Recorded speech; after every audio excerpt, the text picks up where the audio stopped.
Buenos días a todos. Bienvenidos a este acto organizado por la Asociación de Consignatarios de Buques y Estibadores del Puerto de Bilbao y patrocinado por la Autoridad Portuaria. Muchas gracias, Ricardo. Te reitero públicamente nuestro agradecimiento, el de esta asociación, a ti y a tu equipo, por acoger esta jornada y por organizarla.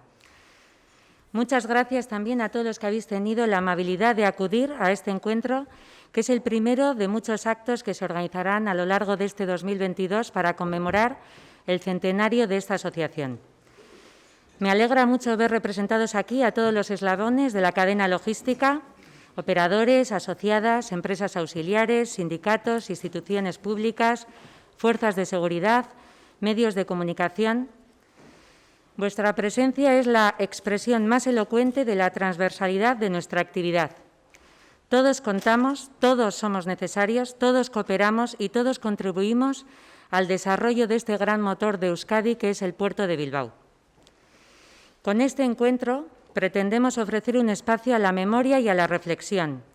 Nos gustaría poner de relieve las claves de lo que somos en función de lo que hemos sido, conocer la intrahistoria y la evolución de este formidable enclave logístico durante las últimas décadas, mediante el testimonio de algunos de sus máximos rectores.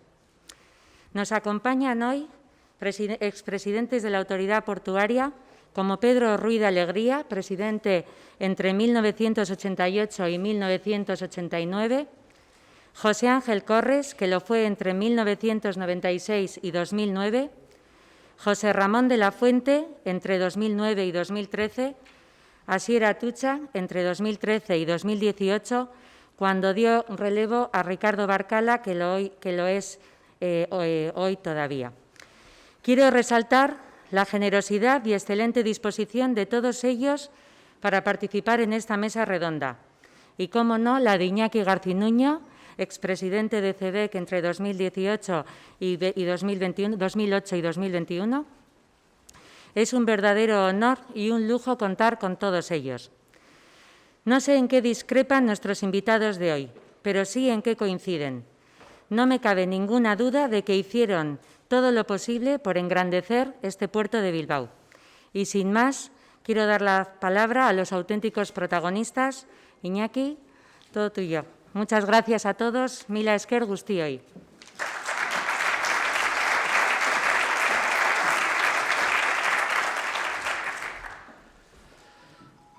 Muy bien.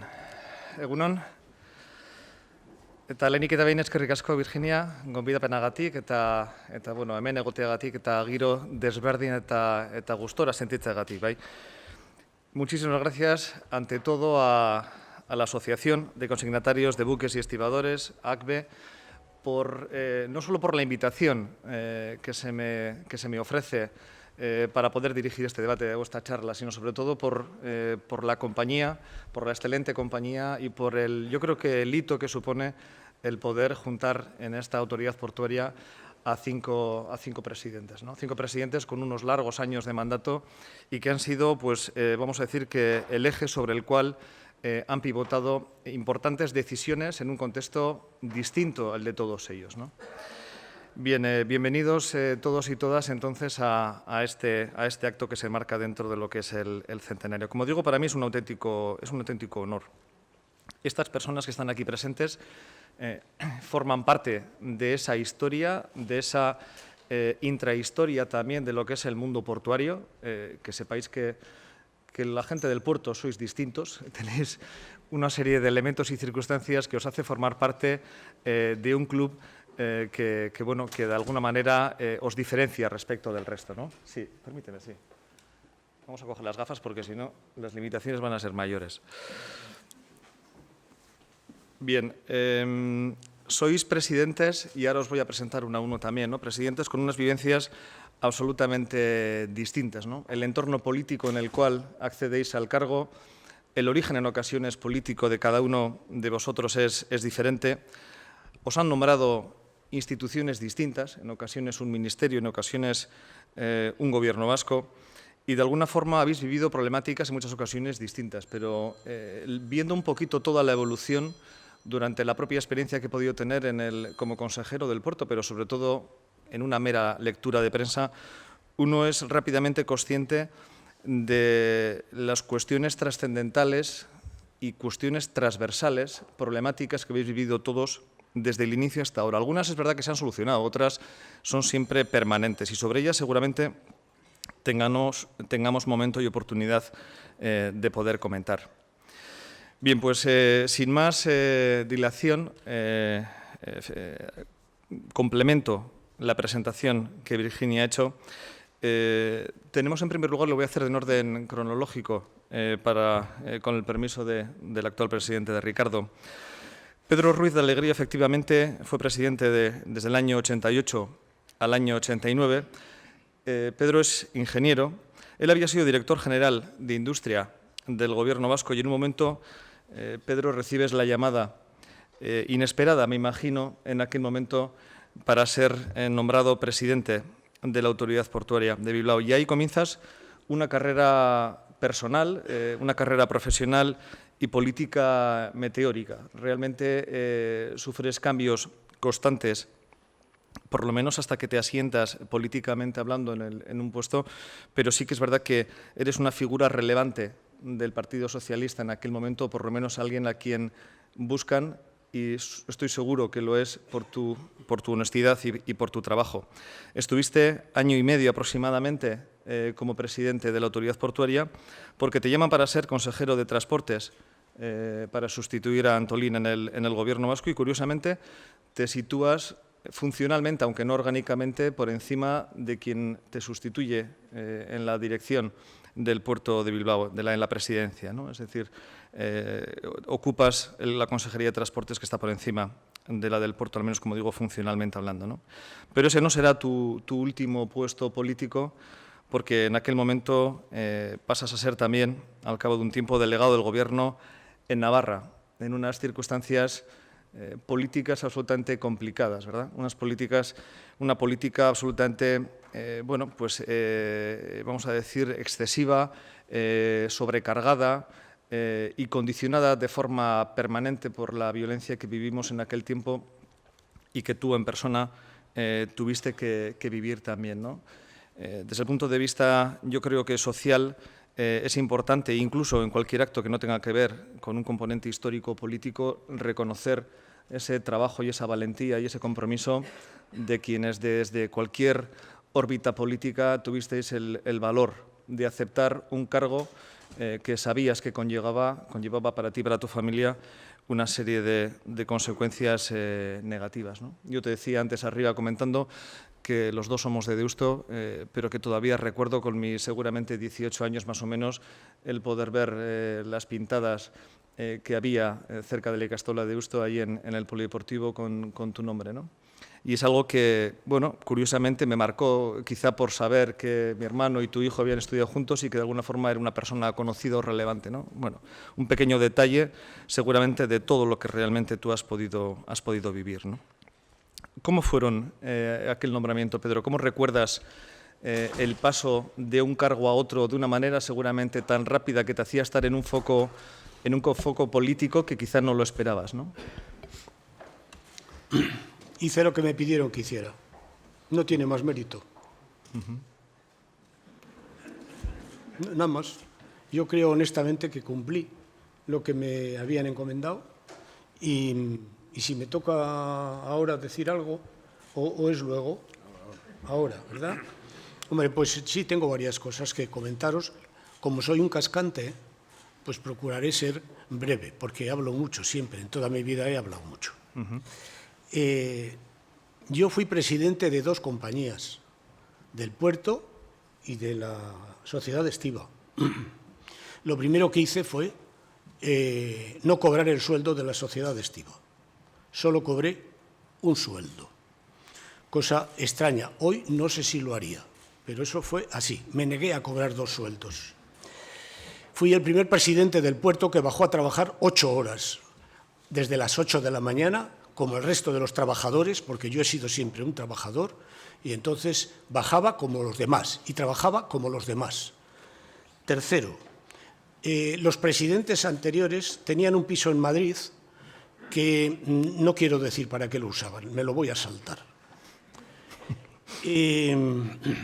En mi despacho había un armario enorme que estaba lleno de botellas de whisky, de coñac, de ginebra, y lo mandé vaciar entero porque en las 8 horas de trabajo no se bebe. O sea que podéis ver el tipo tan extraño que soy, pero desde luego desaparecieron las botellas. Y ya esto como cosa simpática y con todo el respeto del mundo, me habían puesto una secretaria que lo primero que hizo fue, al presentarse delante de donde yo estaba sentado y estaba ahí para ponerme unos papeles, se inclinó y ya podéis imaginar las señoras lo que le vi porque no tenía sujetador. Y entonces me duró exactamente 10 minutos de secretaria y me pusieron una señorita guapa, educada, amable, atenta, servicial y encantadora y trabajadora. Esa fue mi entrada en el puerto. Y en la sociedad estiva, que era, insisto, también presidente, tengo que decir que, desgraciadamente, las centrales sindicales de clase, la Unión General de Trabajadores, Comisiones Obreras y el STV eran minoritarias. La coordinadora, entonces, yo no sé lo que pasa hoy, ni tengo nada que decir, pero entonces era la mafia portuaria. No retiro ni una palabra. Era la mafia, literal, la mafia portuaria en el puerto. No os digo lo que se robaba, porque, entre otras cosas, tiraban las cargas a propósito, rompían lo que quedaba libre, como se lo pagaba el seguro, porque si había habido un accidente, lo hacían a propósito, claro, pero en fin, lo que quedaba se lo llevaban y lo sacaban del puerto, lo vendían con desfachatez a la salida del puerto, no estoy hablando de que se lo llevaban a Murcia, a la salida del puerto se vendía, y lo que no se podía vender, las señoras de los estibadores, pues lo vendían en las tiendas de comestibles, porque si no se lo compraban, dejaban de ser clientas. O sea, yo la verdad es que tuve una época dura. Menos mal, Pedro, que las cosas han cambiado, ¿verdad? Sí, pues eso, claro, ¿cómo no van a cambiar? Pero que a mí me tocó la huelga y me tocó todo. Tendremos la oportunidad. Para terminar solamente este último apunte, cuando hubo un señor que el gobierno jubiló a los que tenían más de 60 años, pero con el 100% del sueldo. O sea, como ya sé con quién estoy hablando, oiga, el 100% del sueldo con 60 años. Y entonces hubo un ignorante que se atrevió a ir a magistratura. Y cuando el juez le preguntó, dice, oiga, pero ¿usted qué reclama? Si tiene 60 años y se jubila con el 100%, el hombre le contestó, ¿cómo con el 100%? Si yo gano 100 y ganaba 200. Claro, la diferencia era lo que robaba, ¿no? O sea que a mí me tocó, en fin, una cosa agradable. En cualquier caso, fue un placer, una satisfacción conoceros a más de uno de los que está hoy aquí. Y aunque todos vamos teniendo nuestra edad, claro, ¿verdad? Pero, en fin, y esa fue mi época en el puerto y esa fue mi historia. Y no quiero hablar más porque podía estar hablando hasta el próximo verano. Y aquí hay tendremos oportunidad, Pedro, de continuar, ¿no? Pero sí que en el perfil personal que tenía dibujado figura, desde luego, tu carácter austero, que ya lo has comentado. Segundo, tu personalidad humana, es decir, tu humanidad. Y tercero, tenía apuntado tu carácter directo. Y, desde luego, también has dado muestra inmediatamente de ese matiz, ¿no? Pero para que se vea y no quede vamos a decir, una visión quizás sesgada de tu opinión, recojo el primer titular que te sacan en el correo, nada más acceder al puesto de presidente del Puerto Autónomo de Bilbao. El titular que el correo recoge es no voy a tolerar a los empresarios piratas ni a los depredadores sindicales. Esa fue, digamos, tu entrada como lema, nada más ser nombrado presidente, ¿no? Una demostración, yo creo, de tu perfil, ¿no? Muy bien. A partir del año 1996 llega José Ángel Corres, hasta el año 2009, 13 años de presidencia. Yo creo que es el presidente que más tiempo por el momento ha estado permaneciendo en el cargo. Y además lo haces con 37 años, bastante joven. Proviene José Ángel de la Universidad Comercial de Deusto, formado también en el ámbito de la administración marítima. Desempeñó su actividad profesional en el Gobierno vasco vinculado a puertos de interés general. Tiene en su currículum también la gerencia del Depósito Franco, que es el puesto desde el cual accedes a la presidencia de la APB. Y cuando estás de presidente de la APB te nombran bajo, digamos, el mandato por primera vez desde el Gobierno vasco, es decir, eres el primer presidente, si no me equivoco, que es nombrado por Gobierno vasco, bajo el consejero socialista Maturana en la época de Ardanza, con Álvaro Amán y con Nuria López de Gereñu en la época de Ibarretxe. Y luego, posteriormente, en los distintos ámbitos institucionales en los que nos hemos encontrado, pues ya representabas al Athletic como vicepresidente y actualmente como presidente de la Cámara de Comercio. Es curioso también, echando un poco la vista atrás en la hemeroteca, cómo para acceder a la presidencia se estableció una negociación política en aquel momento, ¿no?, entre el Partido Nacionalista Vasco y el Partido Popular, y curiosamente la persona con la cual tú competías, vamos a decir entre comillas, por el cargo que de alguna forma sonaba en los medios de comunicación, era el propio Antonio Garamendi, presidente de la COE. Una cosa curiosísima, ¿no? ¿Qué tiempos aquellos? Sí, sí, sí. ¿Cómo lo viste? Igual hay que pagar uno para encender el otro.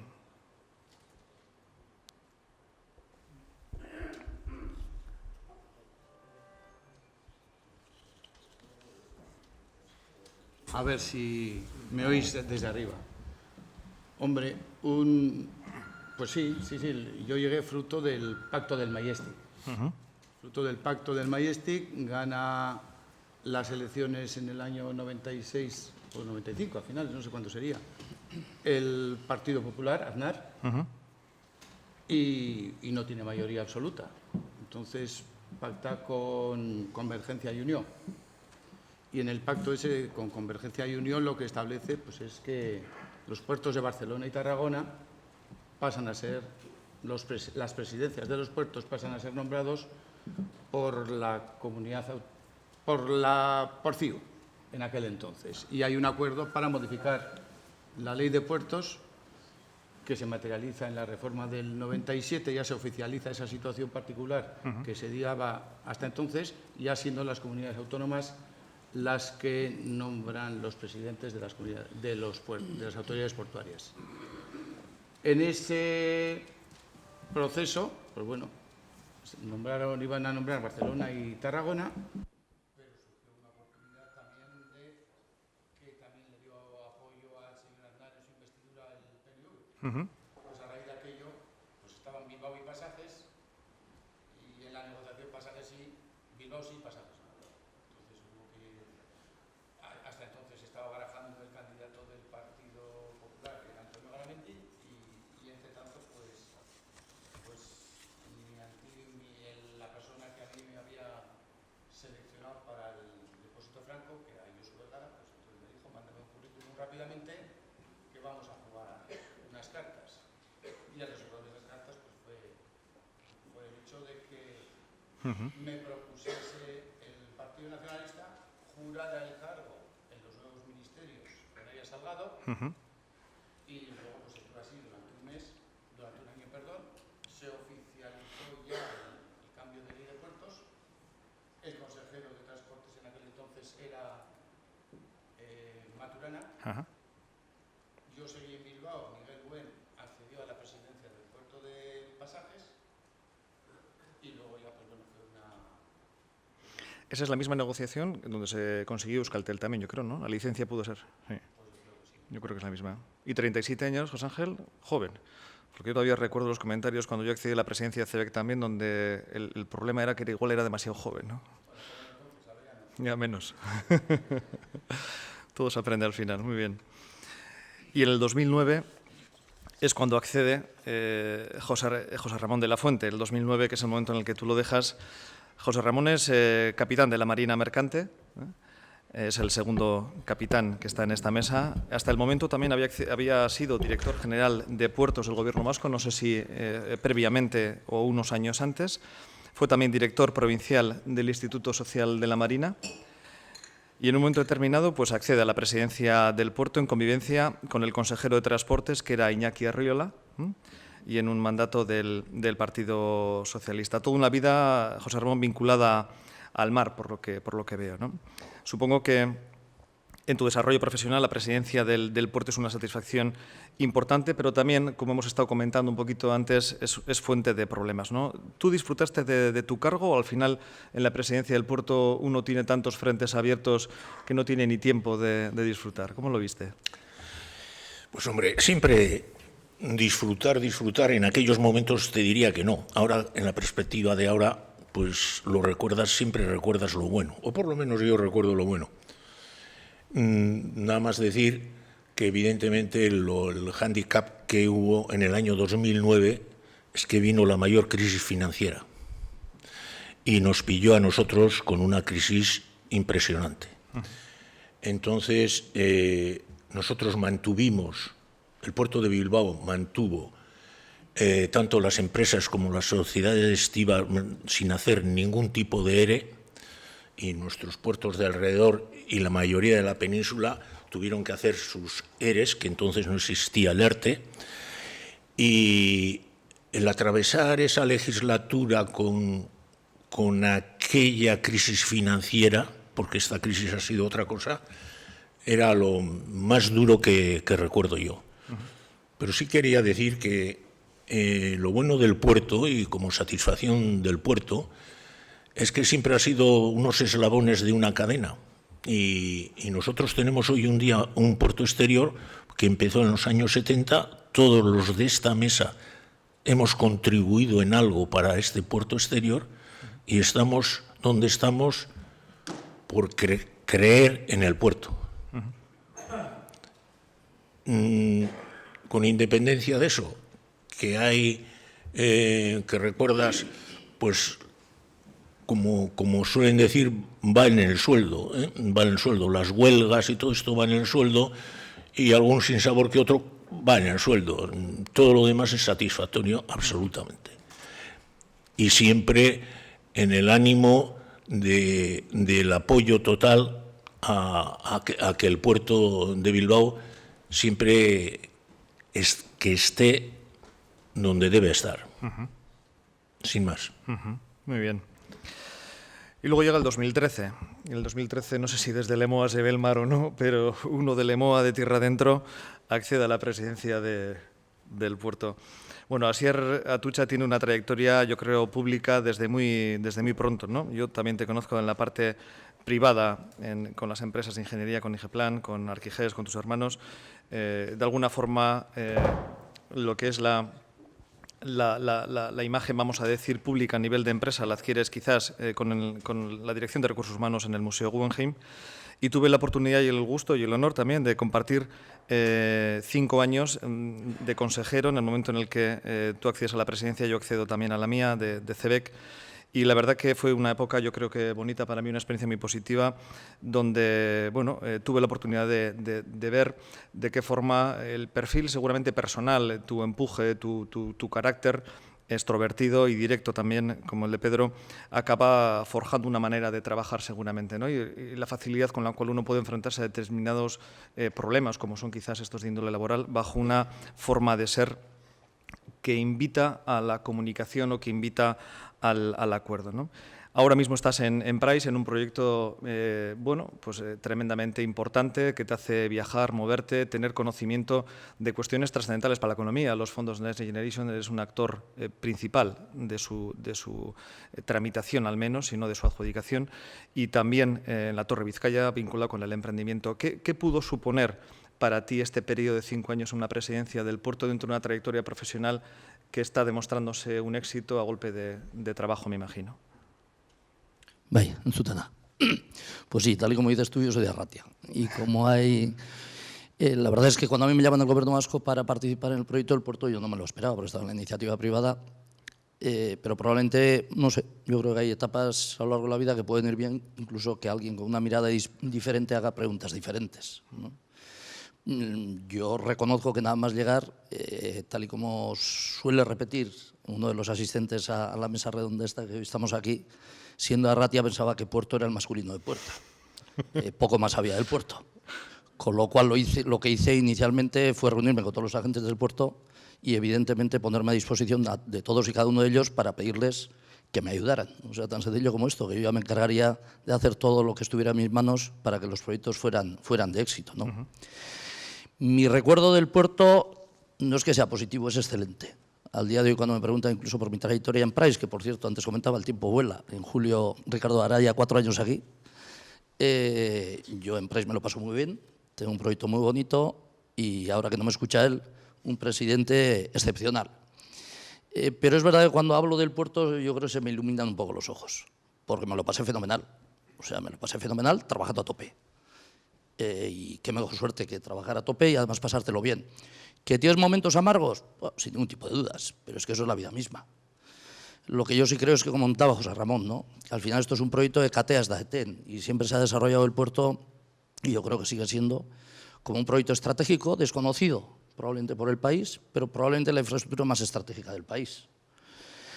Y que se haya hecho un desarrollo gradual, sin ser temeroso en las decisiones, pero a la vez ambicioso en lo que se refiere al desarrollo de una infraestructura de este tipo, es lo que ha hecho que el puerto de Bilbao esté donde está, ¿no? A futuro, sin duda, pues como cualquier otro proyecto, tiene unos retos impresionantes, pero yo estoy seguro que teniendo en cuenta el ecosistema que nos rodea y la infraestructura desarrollada, pues será uno de los factores estratégicos para Euskadi y en las próximas generaciones también. Vamos a andar.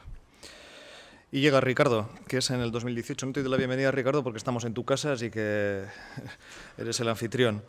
Capitán también de la Marina Mercante.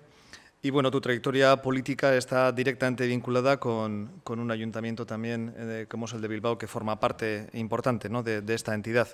Estás en la Nequincha, concejal, teniente alcalde, después de pasar con Juan Mari Aburto por la consejería, en la cual también nos encontramos tú y yo allí, en empleo y en trabajo, vinculando y tratando y negociando cuestiones que nos afectaban. Presidente del Consorcio de Aguas, ahí tocas agua dulce, y previamente a tocar agua salada aquí en el puerto, ¿no? No sé si te queda alguna presidencia más por coger o eso lo sabremos, no sé. ¿Se te puede preguntar si te gustaría ser presidente del Athletic, Ricardo, o eso es muy comprometido? La respuesta depende. ¿Qué haría falta para que te animaras a dar un paso de ese tipo? Una pregunta personal, si tendrás la respuesta preparada. Imagino que te habrán preguntado esto un montón de veces ya. Bueno, egunon guztioi. Lo primero, y sí, no quería pasar la oportunidad de felicitar a ACBE. 100 años no se hacen todos los días. La verdad es que en aquella época, hace 100, 125 años, hubo grandes impulsores de gente importante, bilbaína y vizcaína, que impulsaron y pusieron en marcha muchas sociedades y muchas cosas que aún no están vigentes hoy en día y que realmente fue una época bonita. Es complicado para una asociación de empresarios, aunque sean portuarios, durar 100 años. Por lo tanto, mi enhorabuena y también felicitaros por la iniciativa de celebrar este centenario con un montón de eventos y cosas que iremos viendo en el tiempo. Lo de la Atlética para el final, por centrarme un poquito en el tema. Yo recibo el relevo de mi amigo Asier Atutxa y la verdad es que, pues por marcaros 4 o 5 hitos así significativos que marcan un poco estos 3 años y medio que llevo y luego ya habrá ocasión de profundizar en cualquiera de ellos, pero claramente mi presidencia está marcada por la pandemia, claramente, porque claro, cuando llego yo pues estaba bien el puerto, Asier hizo una buena labor y los trabajadores y trabajadoras también, y el puerto estaba bien con cierta proyección y además con objetivos ambiciosos y cumplibles. Llega la pandemia y, bueno, pues qué os va a contar a todos ustedes aquí presentes. Todo se retuerce, todo se descoloca y las afecciones a todas las cadenas logísticas, incluida el puerto de Bilbao, pues es muy importante, muy importante. Por lo tanto, a todas las personas que les ha tocado tener algún cargo de responsabilidad, no es igual el puerto que otro, o el Atleti mismo, gestionando la pandemia ha sido muy complicado para todos y realmente el esfuerzo de todas las personas y la capacidad de reorganizarse y de resiliencia ha sido muy importante y en el puerto también lo ha sido. Por lo tanto, gracias a Dios parece que estamos saliendo ya de esta maldita situación que ha costado tantos disgustos a niveles profesionales, a niveles empresariales, personales y familiares y entonces, pues bueno, eso me ha marcado lógicamente.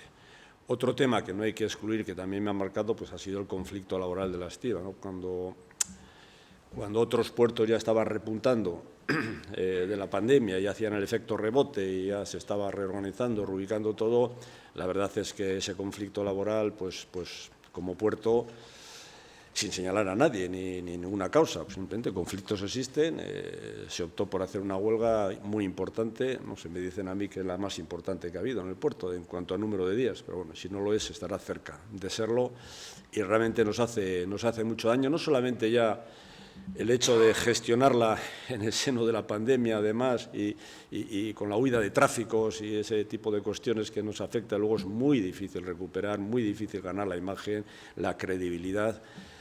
Y entonces eso también es otro tema que nos marca mucho. Y el tercer aspecto que nos marca también mucho la época que me ha tocado a mí presidir, sin duda ha sido el Brexit, ¿no? Que al final los tráficos de este puerto con Reino Unido son muy importantes, como todos sabemos. Y, hombre, aunque el puerto de Bilbao estaba acostumbrado y sabía trabajar con terceros países, porque lo ha hecho toda la vida, el hecho de que el tráfico con Reino Unido sea, a partir de cierta época, un tercer país, pues a todos nos hace hacer un esfuerzo, valga la redundancia, trabajar conjuntamente, como se hace siempre, y yo creo que está ya la maquinaria muy engrasada y la cosa está lanzada, y bueno, el Brexit, en principio, yo creo que ha sido una oportunidad, y estoy seguro que el tiempo, una oportunidad en cuanto a número de tráficos, me refiero al tráfico por Puerto de Bilbao, y que entiendo que dentro de poco vamos a poder decirlo alto y claro, ¿no? Esos han sido un poquito yo creo que los aspectos que han condicionado el desarrollo de estos 3 años. En cuanto al desarrollo físico, pues también me quiero hacer esa mención, aunque luego salgan otros temas del puerto, bueno, pues ha sido realmente un modelo de desarrollo copiable y muy difícil de copiar, porque la salida de todos los tráficos del centro de Bilbao y la ubicación en el Abra exterior, en el récord de años que se ha hecho, y prácticamente ya quedan, en cuanto a espacio, el puerto está casi ya finiquitado. Es decir, pues está el espigón central, la fase 1 ya está hecha, le queda la fase 2, que seguramente vamos a necesitarla antes de lo que pensamos y vamos a impulsarla antes de lo que creíamos, y el AZ1, el remate del AZ1, que está ya en marcha y que terminará a principios del año que viene. Por lo tanto, yo diría un poquito esas cosas las que han marcado y alguna cosa más que luego seguramente saldrá, por dónde vamos a ir ahora, qué retos tengamos y tal y cual. Y como no me gusta nunca escaparme de ninguna pregunta, soy panchito para estas cosas, siempre entro. Yo creo que a todos los socios del Athletic les gustaría ser presidente del Athletic. Es una buena respuesta. Sin más. Esa es buena. Esa es buena. Muy bien. Estupendo. Pues efectivamente estamos hablando de una institución que, como Asier decía, es estratégica, ¿no? Es estratégica para el país, no solo para las empresas que ejercéis la actividad en ella, ¿no? Y en ese sentido yo creo que no sé si existirá una entidad que sea reflejo de una evolución constante como es esta, ¿no? Es decir, desde la primera presidencia hasta la última estamos permanentemente hablando de evolución en la entidad portuaria, estamos hablando de ampliación, necesidad de nuevos metros cuadrados. Hablamos seguramente de un cambio de mercado al cual el puerto aspira, necesidad de ofrecer una serie de servicios distintos. No hay más que recordar lo que suponía en la época de la industrialización a finales del 19 y principios del 20, todo lo que se movía en minería, que se mandaba al Reino Unido, volvía con carbón, todas las familias en aquella época, la burguesía vasca, que empiezan a colaborar con los ingleses y obteniendo unas rentabilidades que luego al final los acaban invirtiendo en siderurgia, en astilleros, y genera de alguna forma una riqueza para el propio territorio, también evidentemente para las familias, que hacen que el mundo de la empresa en Vizcaya sea de un desarrollo seguramente no, lo era, en nuestra zona norte, solo equiparable al que podía tener Barcelona, por ejemplo, ¿no? Entonces estamos hablando de un desarrollo económico brutal que tiene siempre como eje al propio puerto, ¿no? Y que de alguna forma la extensión del puerto hacia el exterior supone el que se permite una regeneración urbanística sobre la propia villa y sobre las ciudades, los pueblos ribereños de la propia ría, ¿no? Por tanto, evolución constante, que no se sabe hasta qué punto, si algún día terminará. Esa será una pregunta que os voy a hacer después, ¿no? Si esto realmente tiene final, si estamos limitados o si por el contrario estamos obligados a seguir creciendo al albur de lo que la propia economía vasca o española nos vaya pidiendo, ¿no? O incluso europea, ¿no? Bien, volviendo, Pedro, a ti. En aquella época, como te decía, vivías un momento, vamos a decir, un tanto frenético de pasar del anonimato a estar presente primero en el puerto, después como consejero del Gobierno vasco y, en tercer lugar, como delegado del Gobierno en Navarra. Pero me quería fijar en el momento en el que accediste al puesto en el puerto, porque, por echar un vistazo un poquitín histórico y no solo económico, accediste, en lugar de José Miguel, a Barrategui, y sí que en aquel momento se decía, no sé si es verdad o no, que podía venir tu nombramiento, o mejor dicho, su cese, por una cuestión quizá de división interna dentro del propio partido, como realmente un candidato podía ser el que había apoyado a Ricardo García Gadamorenea y en ese momento pudo sufrir algún castigo. ¿Fue algo así realmente o es un aspecto que te tocaba muy lejos? No tengo ni idea. Solo sé que me nombraron y la experiencia que tengo fue muy agradable, pero insisto, como soy bastante radical en mis expresiones y en mi manera de ser, hombre, los años te hacen ser un poco más flexible, ¿no? Pero, en fin, pues solo recuerdo las cosas, eso es lo que he dicho, un armario lleno de botellas de whisky, como comprenderéis, en un despacho del presidente del puerto, y llenas de botellas de coñac, todo esto fuera, claro. Me oían y miraban, con este nos mata, ¿no? O sea, pero bueno, a mí me tocó aquella etapa, ¿no? Me tocó la huelga, una huelga salvaje, pero salvaje, ¿eh? No, nada de bromas, ¿eh? O sea, había auténticos mafiosos, gentes que llamaban a las 8 de la mañana por teléfono, estibadores, para preguntar a ver si les tocaba. O sea, no bajaban a trabajar. O sea, lo que robaban se vendía en la puerta, a la salida del puerto, en los comercios creo que lo he dicho antes, en los comercios de Santurce, se vendía lo que se robaba en el puerto y los empresarios de los comercios de comestibles los compraban porque si no perdían las clientas. Es decir, dicho ahora, pues en fin, está bien, es una historia... ¿Encontraste diálogo en aquel momento? ¿Perdón? ¿Encontraste diálogo? Porque pediste públicamente diálogo para aquella huelga de los 11 días y demás. No, porque el diálogo era con las centrales sindicales de clase, con la Unión General de Trabajadores, con comisiones obreras y con el ASTV, pero es que eran minoritarios. Entonces, la mayoría del comité era la mafia portuaria, si yo no me privo de decirlo, era así. Luego le puedes matizar lo que tú quieras, en fin, habrá quien lo diga de otra manera. No, era así. Y entonces aquello era una lucha permanente. A mí me tocó una guerra, pero guerra. ¿Tuviste la sensación de que cambió cuando Pues marchaste en año? Y tuve de todo. O sea, hombre, claro, luego ha cambiado, afortunadamente estaríamos... No, me refiero en tu mandato, en tu año y medio no daría tiempo seguramente. Cambiar no es que cambiara, lo que pasa es que, claro, llegó allí un anormal que era yo, y entonces dijeron, cuidado con este porque este no se anda con historias. Aparte de que el gobierno tomó una medida sensata, terrible, me parece que lo he dicho antes, claro, jubilar a las gentes con 60 años con el 100% del sueldo, pues hoy es un chollo. Dicho, en fin, con todos respetos y con todas las excepciones posibles, ¿no? Pero en el fondo, oiga, en vez de echarte y cobrar el 60%, pero lo que dijo aquel estibador, que dentro de lo que cabe fue un inocente, porque cuando le dijo al magistrado eso, dice, oiga, pero ¿usted de qué se queja si se jubila con 60 años y con el 100% del sueldo? Dijo, ¿cómo con el 100%? Si yo gano 100 y ganaba 200. Claro, el del 100 al 200 era lo que se robaba, pero así, dicho sinceramente, ¿no? O sea, a mí me tocó una época muy dura. Esa fue mi sensación, ¿no? Se dice que el Partido Nacionalista Vasco recibió con buen agrado tu nombramiento. No sé si es porque la relación con el anterior había sido tensa. Pues no.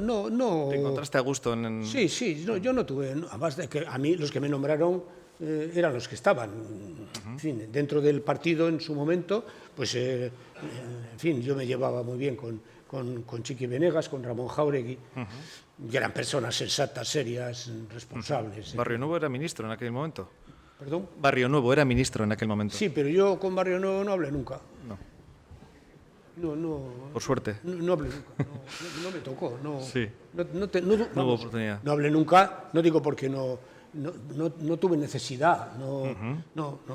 Yo tuve los líos que tuve, eso sí, me tocaron a mí. Me tocaron a mí las huelgas, los ciscos y tal, pero en fin, aquí estaba Pedro, ¿Y la actividad, Pedro, comercial del puerto, es decir, se parece en algo a lo que tenemos ahora en cuanto a los servicios que se ofrecían, las empresas que estaban instaladas? Yo creo que no. El volumen no, evidentemente. No, yo creo que no. Yo creo que ha mejorado, bueno, creo no, sin ninguna duda. He comentado antes la figura del egipcio, ¿no, verdad? No, pues esto va a reflejar cuál era la situación portuaria entonces.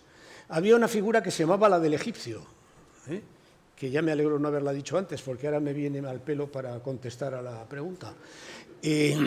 Los empresarios de la estiba, o sea, antecesores, tenían grúas propias en el puerto. También había grúas, lógicamente, las del puerto.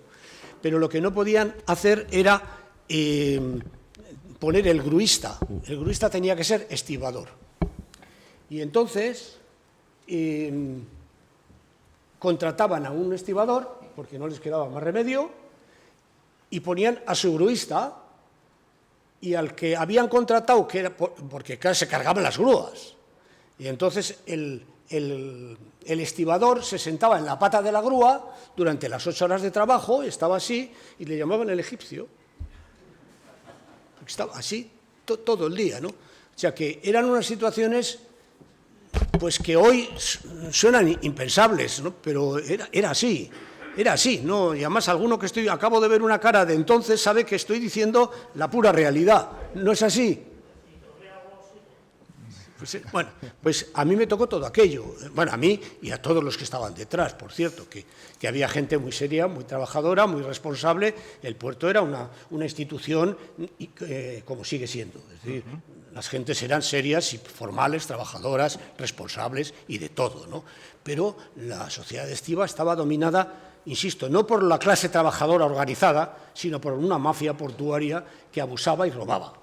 Esa es la realidad, de que tampoco Dios me libre de meterme con la clase trabajadora a la que yo pertenezco. Estamos hablando sin duda de un componente histórico, ¿verdad? De lo que tú viviste en aquel momento. Exacto. Que, como digo, puede ser un perfil completamente distinto. Sí, esto fue así, Sí. Y fue muy duro, Fue muy duro, claro. Yo tuve amenazas de muerte y, en fin, o sea, que voy a... En fin. Fue tremendo, pero afortunadamente aquí estoy, ¿no? En aquel momento el debate político también giraba en la cuestión competencial, ¿no? El Estatuto de Autonomía Vasco no estaba ni muchísimo menos suficientemente desarrollado para las reivindicaciones políticas del momento, y el puerto era una institución de la cual precisamente se solicitaba y se reivindicaba por parte de los partidos nacionalistas esa gestión propia, ¿no?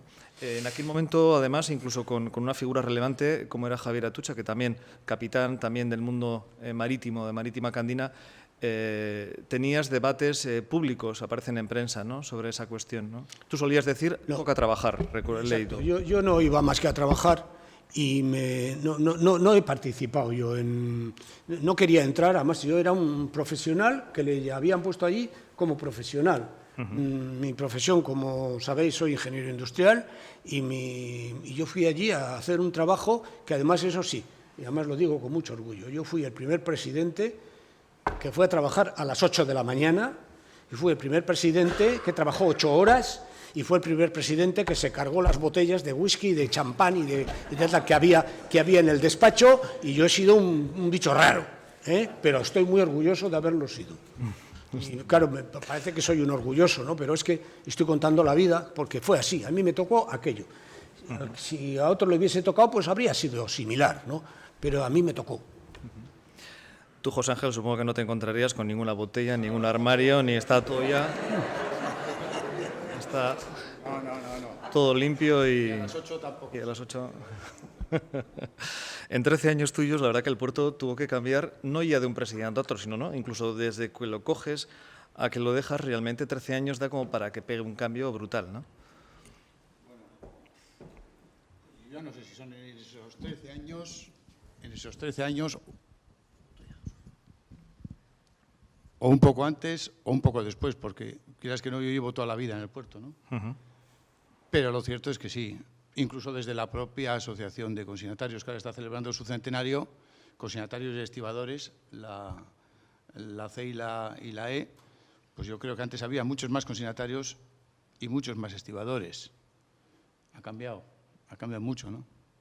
Era relativamente más fácil ser consignatario, estibador. Casi era mucho más fácil emprender, porque bueno, una persona con iniciativa, pues, y con un teles en aquel entonces, luego vino el FAS, hoy en día probablemente con el móvil, pues podía, para lo que en aquel entonces había que organizar y hacer, podía valerse de todo eso. Hoy en día, y por fruto de los cambios legislativos, por los cambios que ha sufrido también toda la cadena del transporte, etcétera, etcétera, pues vemos que la actividad se ha hecho intensiva en capital. Entonces, aquellos empresarios o aquellas personas físicas con nombre y 2 apellidos que estaban estibando barcos en el canal de Deusto, que es donde yo empecé, pues bueno, pues han ido perdiendo el terreno. Incluso empresas locales ya con una razón jurídica, pues tampoco han podido soportar el ritmo de inversión que se ha venido exigiendo. Y bueno, pues y ahora estamos, y eso desde el punto de vista del ámbito local, y luego si a eso le sumamos también lo que ha pasado en el ámbito internacional, cómo se han movido las grandes navieras y cómo hemos ordenado, o nos han ordenado este mundo con una globalización grande, yendo a los stock zero, a los just in time y demás, pues todo eso nos ha hecho a todos cambiar en nuestra vida diaria, y yo creo que al sector del puerto le ha hecho cambiar de un modo fundamental. No obstante, bueno, yo creo que las determinadas máximas siguen siendo válidas, ¿no? ¿Qué es bueno para el puerto? Pues lo que es bueno para las empresas del puerto. ¿El puerto tiene un patrimonio? Pues yo creo que, bueno, al puerto hay que respetarlo, y el patrimonio que tiene el puerto, pues como el de todos, le ha costado hacerlo con el paso del tiempo, ya sea vía compras, vía grandes obras civiles, pues el día que alguien ve apetecible o libera unos espacios del puerto, pues lógicamente le tiene que compensar para que pueda seguir con esa política de inversión, ¿no? Y eso fue un poco lo que en 13 años me tocó a mí hacer, ¿no? En ese sentido, bueno, yo también creo que alguna cosita buena hicimos en esos 13 años, y otras malas, pues también que estaban, pues como dice Pedro, pues el whisky desapareció, pero bueno, el ordenamiento de lo que pueda ser el sector de la estiba o la interconexión de lo que es el transporte intermodal, pues eso no se dio. En la época mía sí consiguió la autoridad portuaria pasar el cuello de botella de lo que era la explotación portuaria a otros. Yo llegué y la escasez de espacio hacía que quien tuviera espacio tenía negocio. Y afortunadamente, bueno, fueron 13 años, son muchos, ¿no? Pero el número de metros cuadrados que surgieron a lo largo de esos 13 años fueron muchos, y estuvimos en la situación en la que estamos ahora, corrígeme Ricardo si me equivoco, en la que estamos ahí con espacios disponibles para poder acoger nuevas iniciativas empresariales. Sí, porque en 13 años yo creo que es donde se desarrollaron seguramente las mayores obras de ampliación, ¿no? Sin contar el espigón central de ahora, pero realmente bueno, lo ha dicho, 13 años da para mucho, ¿no? Da para mucho, sí, pero bueno, no, eso no empezó el 2006 ni acabó el 2009, lo ha dicho José de la Fuente. Eso si no se llega a empezar con el proceso, incluso yo hablaría hasta del superpuerto, cuando dejó de serlo, cuando pasamos a ampliación, pues para que en diciembre del 96, creo, pudiéramos inaugurar la primera fase, que yo recuerdo que solo era el muelle 1 de la ampliación y la defensa de la lámina de agua, pues bueno, hubo quien en épocas previas tuvo que tomar las decisiones y acometer las obras correspondientes, ¿no? Sí, porque son obras también grandes. Es verdad que quedaron otras después. Pues hombre, pues dentro de esos 13 años, pues yo creo que la decisión de tomar el desarrollo integral de Punta Lucero para tener en este momento el mayor polo energético que hay en Euskadi, que no iba a haber sido así en un primer momento, pues sí nos tocó, ¿no? Algo de lo que yo estoy orgulloso, que es el poder, pensando eso que es bueno para el puerto, lo que es bueno para las empresas del puerto, el fusionar a Unipor y la comunidad portuaria con los disgustos que eso también nos ocasionó, pues también creo que fue bueno, ¿no? El ordenar el sector del contenedor, como lo ordenamos, pues yo creo que tampoco fue malo. El hecho de hacer una apuesta por los cruceros sin que le costase al puerto, ¿no? Una apuesta por los cruceros era fácil, pero sin desvirtuar el hecho de que el origen de los ingresos del puerto proviniese de las tasas que generaban los barcos y la mercancía, y el conseguir que el primer muelle de cruceros lo hiciese una iniciativa pública, como era el Gobierno vasco. Pues bueno, yo creo que eso nos llevó más tiempo, pero conseguimos algo importante, ¿no? Y bueno, y luego yo creo que lo más importante, ¿no? Cuando estábamos todavía en el paso ese de dejar Bilbao y dar el salto fuera, pues el hecho de tratar de consensuar el plan de usos del puerto, es una herramienta urbanística, bueno, no importante, o de desarrollo portuario no importante, pero bueno, ahí sí hubo una inquietud, el hecho de decir que no por estar más cerca o acudir más veces a la autoridad portuaria hubiese más oportunidades, ¿no? Y ahí se hizo eso. Yo creo que, vamos, yo por lo menos estoy contento con la claridad y transparencia que se hizo. A pesar de todas esas obras, leí algún titular tuyo de la época en la que se decía tenemos puerto para 50 años. Realmente era un pensamiento quizás del momento, luego realmente llegan 30 años después o 15 años después y nos sigue faltando a veces metros, ¿no? Bueno, eso es en parte, Sí. Porque lo que yo decía empezaba un poco más allá, ¿no? Si con el desarrollo en 1902 y 3 del muelle de Santurce y el de Arriluce hemos tenido para un siglo de desarrollo portuario, ojalá con esto que ahora inauguramos tengamos para 50, señal de que nos va bien. Y creo que también decía, y si en 25 estamos saturados, mejor que mejor.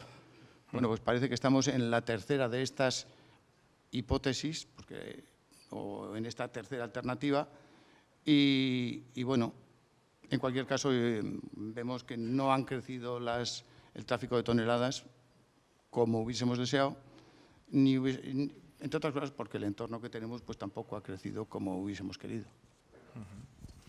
Muy bien. José Ramón, como decías, a ti te tocó de pleno, ¿no? En el 2009, que es cuando tú empezaste, pues al año siguiente de una crisis económica que efectivamente es financiera, comienza en Estados Unidos y luego se hace global en ese sentido, ¿no? Decías que afectó fuertemente a la economía del propio puerto. Sufrimos en aquel tiempo los apretones de una caída de actividad, de una insolvencia quizás de empresas, menor deseo de ocupar concesiones. ¿Cómo se vivió desde el puerto en la parte económica, digamos? Pues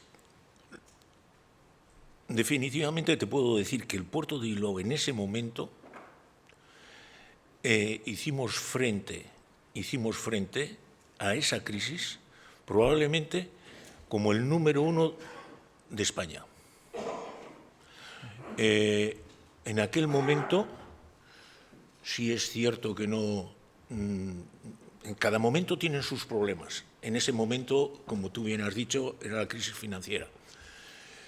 Supimos todas a una, lo mismo todo el tema laboral de estibadores, porque tuvimos muchísimas reuniones, que si se hacía ERE, porque pasajes se hacían ERES en Santander, en el otro.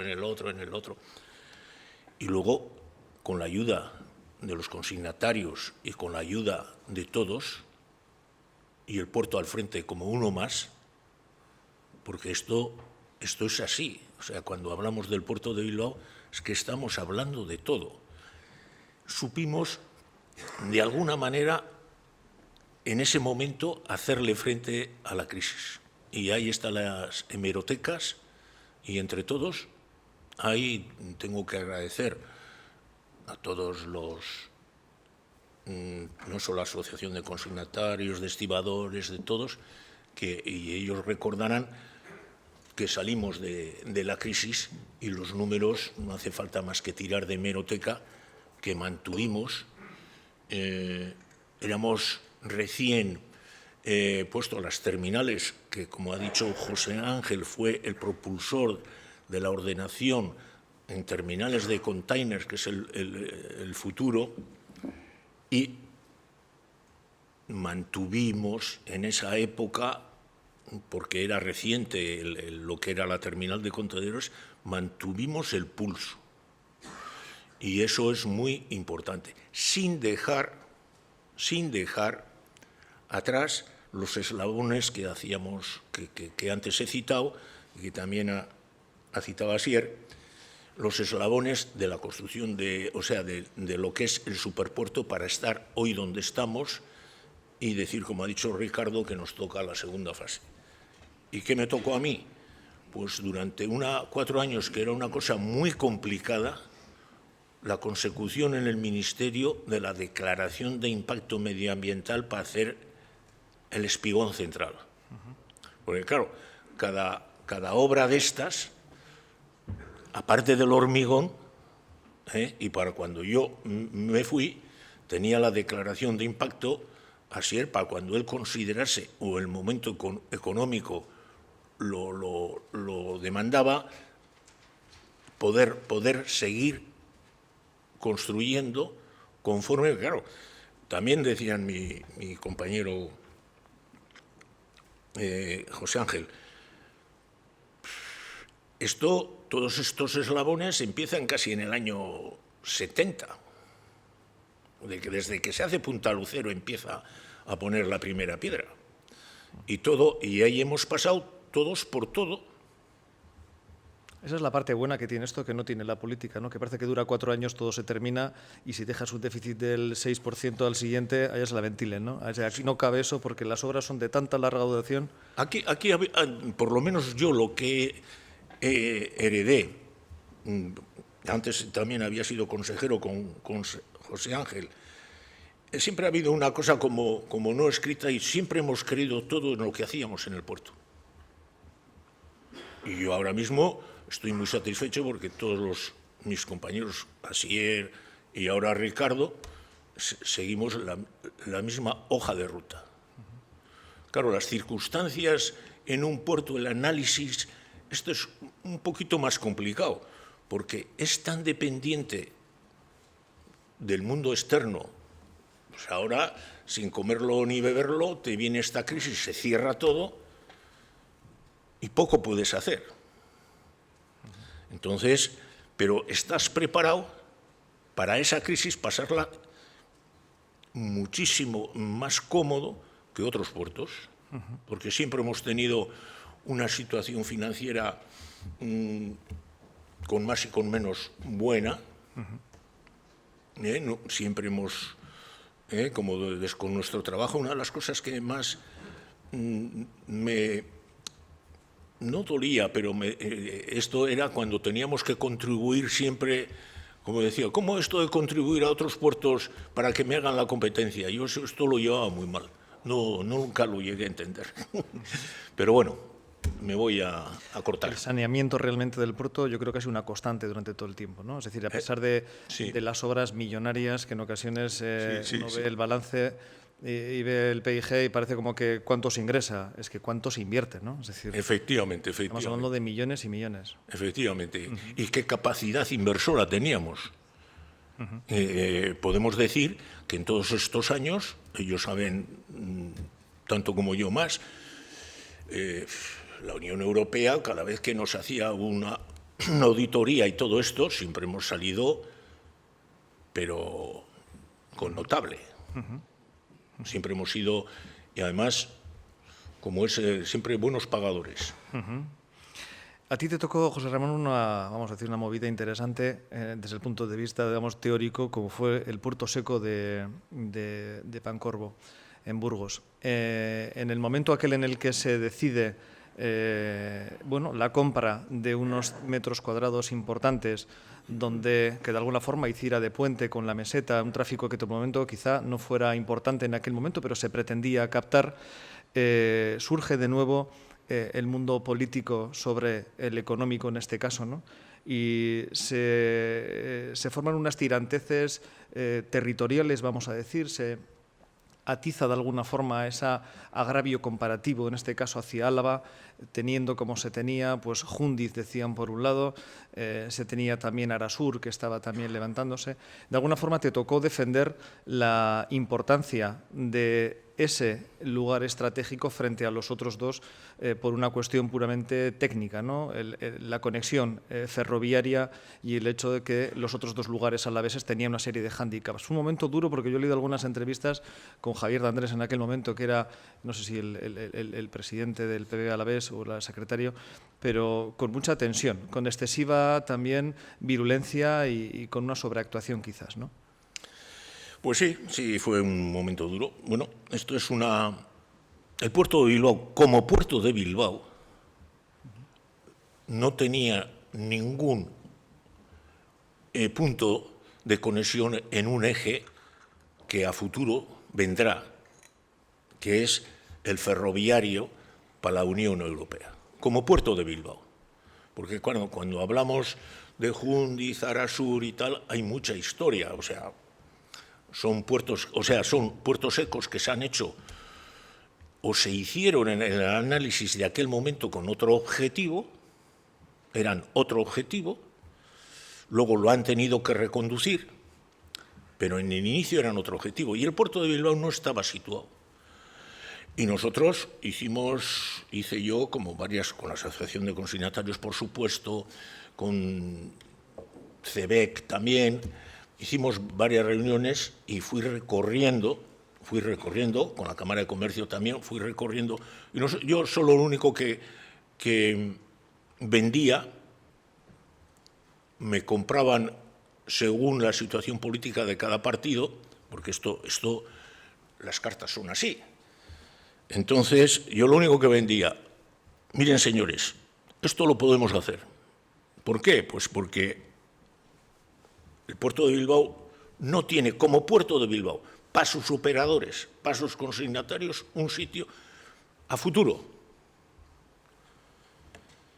Y la Unión Europea así fue, que nosotros hicimos, es una anécdota que voy a recordar, es que nosotros hicimos los papeles, los mandamos a Bruselas, y en las discusiones que teníamos aquí entre prensa y tal, porque claro, esto era Javier de Andrés, lógicamente, PP de Álava, entonces el Partido Nacionalista Vasco estaba en Álava, ¿entiendes? También, y eso que el Partido Nacionalista Vasco, tengo que decir aquí claramente que fue uno de los que más me apoyó. Probablemente más que algún sector que el partido que me había nombrado, porque eso fue así. Y porque lo único que me dijeron, que somos colonizadores, y hicimos unas risas. Eso es lo único que recuerdo de eso. Ahora bien, nosotros hicimos todo el proceso administrativo en aquel tiempo y de repente, un agosto, me llega que nos dan una concesión y entonces dije yo, oiga, señores, yo tengo la concesión, si quieren, seguimos adelante con la compra y si no, la devolvemos. Hay que recordar que hubo 2 millones, que me parece, de subvención. Al inicio, pero luego ha habido más. Ha habido más. Por parte del Ministerio.